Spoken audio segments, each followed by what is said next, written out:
Ang inyo pong kasalukuyang natutunghayan sa mga pagkakataong ito ay ang signage na please, bawal ang bata dito kahit kasama ang magulang. Pero speaking of bata, hindi na mga bata ang kasama ko. Sila ang advisory ko. Grade 8 Prudence! Ayan o mga kaibigan o. Kaway-kaway sa camera. Guys, okay. Nandito po kami ngayon sa Dados Resort dito sa Montalban kung saan kami nag-summer outing. Sabay-sabay nyo nga sabihin, happy lang!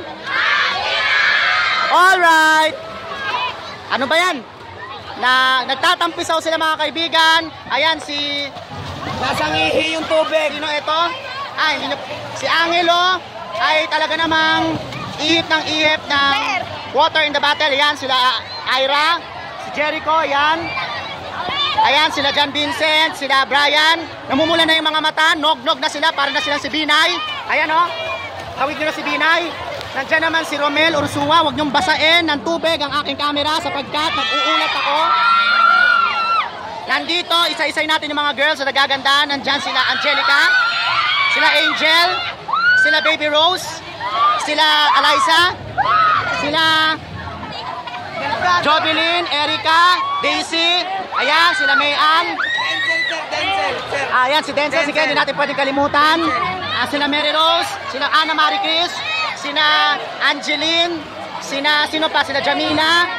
Nak, hindi pa kita nabanggit. Nagtatago. Ayun, si Angeline pa pala, oh. Nak, yan, sila Leia pa. Yan, sila Eric. Ayan, sila Christine Joy. Ayan, sila Louie J. Ayun, oh.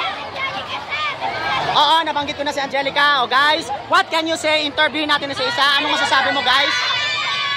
Sige, dumako nga tayo sa kapanayamin nga natin itong mga batang ito. Anong masasabi nyo ngayon sa experience dito sa Dados Resort? Bukod sa masaya, ano pa? Malungkot. Bakit, Jovelyn? Sapagkat kanina ba ay muntik ka na malunod o yung iba pinulikat? Ayan. So please, ingat-ingat lamang para enjoy. Ayan. Ayoko mag-swimming sapagkat napakarami mga tao. Sige, kung ipapakita ko po sa inyo yung mga iba pang pangyayari sa dakong ito. Ayun o, ayun o, ayun o. Napakarami mga tao, grabe o. Talagang dinumog itong Dados Resort. Sinamantala na weekend at katatapos lamang ng pasukan o ng school year. Karamihan sa mga nagpupunta dito ay mga taga Justice Cecilia, mga estudyante, mga kaibigan. At isa na nga doon yung advisory class ko na grade 8 Prudence. Ayan o, nandito pa yung ibang mga girls o, ayan o. Okay. Tapos doon din sa kabila yung kiddie pool, napakaraming nagsiswimming doon mga kaibigan. Grabe, tambak o. Ayun o. Grabe, hindi mahulog ang karayom sa sobrang dami ng tao. Parang ilog lamang mga kaibigan. Kaya nga ayoko na mag-swimming sapagkat halo-halo na yung dyan. Yung swimming pool ginawa ng urinal. Yan, swimming pool turned into a urinal. Yan mga kaibigan. At baka, nako, baka may mga nagsiswimming dyan, may mga ketongin o may mga sakit o may mga sugat. Kaya naman inyo makikita, napakalabo na po ng tubig o. Ayan o, medyo malabo na yung tubig, parang may sabon na mga kaibigan. Ayan o. O sige, interview natin itong mga ibang nagagandang babae dito. Guys, what can you say sa mga sandaling ito? Wala man lang bang gustong mag-slide sa inyo at idodocument ko? Bawal mag-slide? Ayaw ninyo? Alright. Sinara na nila yung slide. Bakit kaya nila sinara? Sapagkat under construction. Papakita ko sa inyo mga kaibigan. Ayun o. Ayun o. Alright. Samantala, doon naman sa kabilang resort, yan yung Villa Lucila. Kitang-kita kahit sa hindi malayuan na talaga namang punong-puno rin ng mga tao. Ayan o. Grabe. O sige, Denzel Kirk, what can you say as of this moment about our experience on this resort? It's very good, you know, when the cold water turns into hot spring. You're so very hilarious in answering, Mr. Mesa. Because of everyone's urine. They made a pool of urine, you know. Instead of pool of water, pure of fresh water, pool of pure or fresh water, it became a pure of cool urine. Alright. Alright, let's proceed to the top 3 of the class. Miss Arquillo. Top 4, Miss top 3. Miss Arquillo, what can you say? Medyo choppy ka, hindi ko maintindihan. Ano masabi mo? I'm happy kasi Ay, hindi mo naman kailangan lumangoy, hindi mo naman kailangan pumunta dun sa malalim eh. Samantala, kausapin naman natin na interviewin ang napakaganda at napakagaling sumayaw at talented na top 1 nila mula first grade hanggang 4th quarter. Siya lang po naman ang best in all subjects ngayong final grade quarter. Miss Ornopia, what can you say, Nak? Bukod doon, Nak, napaka few words naman nun, speechless. Ano masasabi mo sa experience natin ngayon? Muntik na malunod. Pero ingat-ingat lang din pag may time. O sige, puntahan natin yung iba pang mga lalaki dito. Sila Marlon at si Mr. Electrician Romel Ursua. Guys, what can you say as of this moment? Isama na rin natin si Mr. Duran at Mr. Edwin Salazar Marino. Enjoy! Ayan, si Palang. Palang, ano masasabi mo, Palang? Diba, pre, yung ano, may... Palang, what can you say, Palang? Wala ng gana. Bakit naman? Kasi wala siyang chicks, nga. Sige, puntahan naman natin sina Guipo Acoyit. Guipo Acoyit o si Eric James Barrientos. Na anong masasabi mo kanina? Okay, o sige, padaanin lang natin yung ibang mga tao at ibang mga nag-swimming dito sa resort, pansamantala. At yan, balikan natin ngayon si Angelo Yoyo. Angelo Yoyo, ano masasabi mo? Angelo? Hinga-hinga ka muna, ano masasabi mo? May umihi sa pool?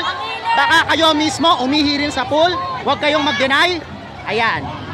Ayan yung iba pang mga bata na talaga namang enjoy na enjoy sa pagtatampisaw, mga kaibigan. At walang kasawa-sawa mula alas 8 hanggang ngayong alas 2. Talaga naman tuloy-tuloy silang mag-swimming, mga kaibigan. Ayan. Samantala, dito naman nagpapahinga yung ibang mga kabataan tulad nila Jundi at Diana Bianca, mga idol ko na nagpapicture ko dati. Guys, ano masasabi ninyo? O bakit kayo natatawa? Hindi ba totoo? Okay, nag-excuse lamang yung iba nating mga kasama dito. O sige guys, ano masasabi nyo? Namamatay naman to namin. Diana, what can you say? Nanognog ka na lalo? Peace, Nak, peace. Wala akong ibang ibig sabihin, hindi ako hard, Nak. Okay? Ayan, si Brian Lawrence, Brian XD, ano masasabi mo, Nak? XD. Pagod na ako, sir. Pagod ka na. Kasi naman, tuloy-tuloy kayo para kayong mga bata na walang kapaguran. Ayan, si Mary Rose. Marino Alcera. Ayan. Hello, sir. Nak, ano masasabi mo, Nak, sa mga sandaling ito? Saya, sir. Medyo speechless, nahihiya lang siya, pero sabi niya masaya daw. Sige, interview naman natin sina Daisy May, sila Christine Joy, Eliza at Erica. Guys, anong masasabi nyo apat na girls? Bukod pa doon. Ganun ba? Alright. Sige po. Samantala, dako naman tayo dito sa ibang mga girls. Nak, huwag kayong tumalikod. Ini-interview kayo ng isang magaling na reporter. Nandito sila Jamila, sina Lea May at si Angelica. Nak, ano masasabi nyo sa mga sandaling ito?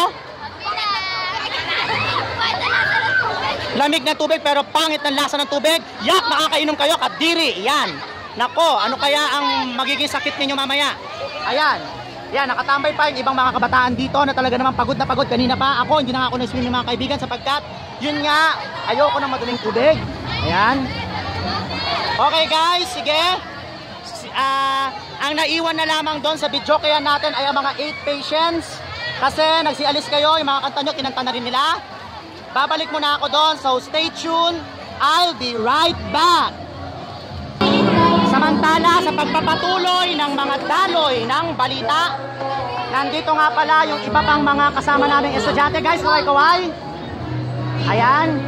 Nandyan sina Bernadette, Norma, at si Nak, Angel. Nak, ano masasabi ng tatlo as of this moment? Sa experience natin ngayon? Happy lang? Okay. Samantala, wag naman natin kalimutan yung bagong ligo natin na fresh na pogi nating MAPI teacher na si Mr. Arnold Aguilar. Sir, ano masasabi niyo sa mga sandaling ito? Salamat sa pag-imbita. Walang anuman yun, sir. Okay, walang anuman, sir.